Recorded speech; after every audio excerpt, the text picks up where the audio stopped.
ឬខ្លីយើងដឹងហើយមានប្រមាណដងអញ្ចឹងចិត្តរបស់យើងនេះគឺនៅតាម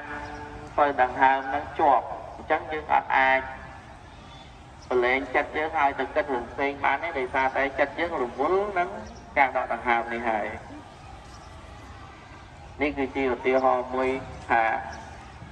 នៅពេលដែលយើងរវល់ធ្វើអីមួយជួបនឹងអីមួយរឿងផ្សេងទៀត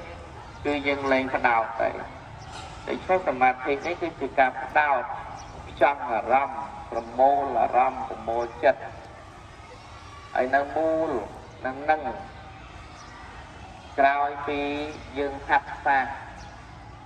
ប្រមូលអារម្មណ៍ប្រមូលចិត្តរបស់យើងបានមូលជាប្រកបជាប្រចាំតាមពេលតាមវេលាយូរទៅគឺយើងខ្លាយជាមនុស្សម្នាក់ដែលអាចគ្រប់គ្រងចិត្តបានតាមរយៈការហាត់ធ្វើសមាធិនេះជាប្រចាំចិត្តយើងអាចនៅក្នុង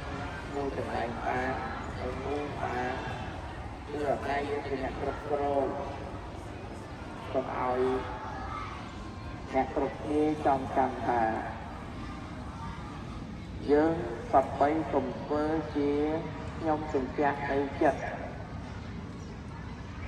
កុំធ្វើជាខ្ញុំបំរើនៅចិត្តកុំឲ្យចិត្តមានអតិពល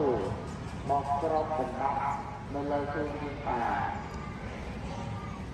នៅពេលដែល